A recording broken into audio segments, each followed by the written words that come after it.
Hey everyone, welcome back to the channel. Today I have a supplement review for you. This is one of my personal favorite supplements. It is Beta Alanine.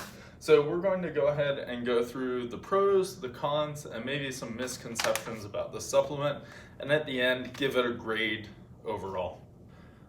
Okay, so how Beta Alanine works is essentially it is a non-essential amino acid that gets synthesized into this compound known as carnosine, or carnosine, depending on how you want to pronounce it.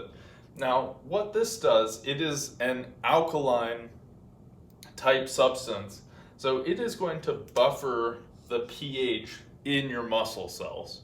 Now, whenever we think about, why may we need to bring the pH in our muscles up, it's mostly because whenever you exercise, your muscles produce lactic acid from the energy producing process. And this lactic acid causes that burn feeling, right? And the fatigue. If you've ever, done a set until failure and you have that deep, intense burn, or if you've felt like you were strong enough to keep pushing, but that burn kept you from continuing the set, that is because of the acidity in your muscles. So this carnosine can buffer that pH, and as a result, it reduces fatigue, right? And therefore, athletes can do more reps and more sets. And this has been studied and supported that with a 3.2 to 4 gram daily dose of beta alanine, that you can have reduced fatigue effects in your training. And why that's important is if you can do more reps before you hit that fatigue wall, then you're going to be able to build more muscle and build more strength from those reps. So this is actually one of the more supported supplements. I'm a big advocate of, the supplement industry is very shady. So aside from caffeine and creatine, which are kind of the top two, beta alanine can be thrown in there. There's very good support for this. Now, this is kind of the main pro as far as performance. Now we're going to talk about a potential con, but it's something that I personally like from beta alanine and how we can utilize it. Beta alanine, I do want to point out something that a lot of people think is a drawback and they'll avoid this supplement because of it. And on the other end, a lot of people really like the supplement for this reason. And this is paresthesia. And that's essentially, if you've ever taken beta alanine, you know exactly what I'm talking about. It's this pins and needles feeling that you will get from certain amounts of the supplement being in your system at a given time.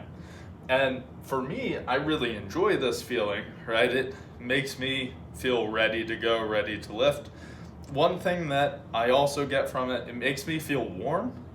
So if you have trouble warming up, I feel like this can help as well. Sometimes it's a little bit too much for me, but what a lot of people don't know is you can avoid this, right, by splitting up the dose.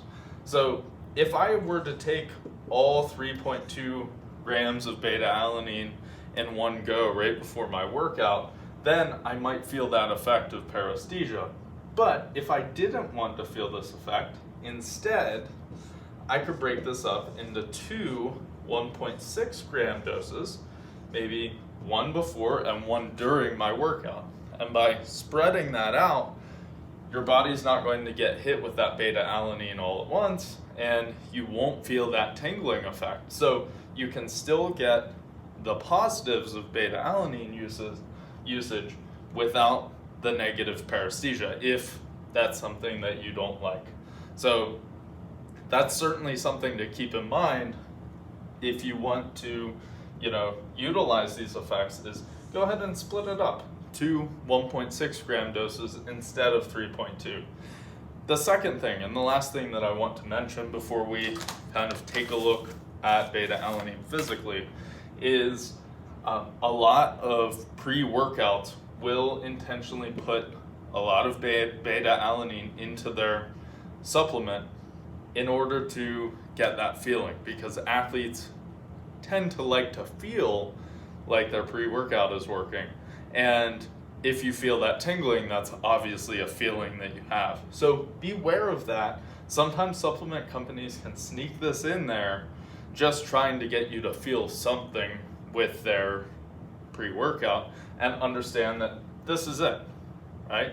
And of course it could help, but don't be fooled. Look at the other ingredients in your pre-workout to make your determination if it's worth it for you. All right, so now that we understand how beta alanine works, what are some of the side effects and the uses for it, I just want to take a look at the physical supplement itself, right? This is from Bulk Supplements at bulksupplements.com. They are the sponsor for today's video. I do work with them, so go ahead and check them out in the link down below. But if we check this out, this is just a large, what was this? 1 kilogram bag of beta alanine that I have. I prefer to mix my own pre-workout and everything, so this is what I use.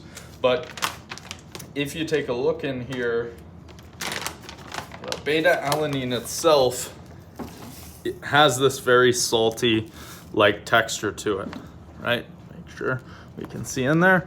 If I were to fingers run it over, it's very much like a salt. It is gritty. But what this means is it does mix with water. It is very water soluble, so you don't have to worry about that. As far as taste goes, it is, it might have a mild sour taste. I drink it in water all the time, but if you mix it with something, you're not even going to taste it. So if you were to purchase beta alanine separately, this is the route I would take, because you can get as many as, this is 1,667 servings in this entire bag. So it'll last you a long time, and that's probably the route I would take. Okay, so overall, beta alanine is a solid supplement that is backed by research. It does have side effects that some people enjoy and some people don't, so it's up to personal preference as far as that goes. But overall, I give beta alanine a solid B tier rating whenever it comes to supplement uses. It is not as good, in my opinion, as caffeine or creatine, but it is a solid addition to your supplement routine. So hopefully that helped out. If you enjoyed the video, please like, subscribe, and check out all of my others. And until next time, happy lifting.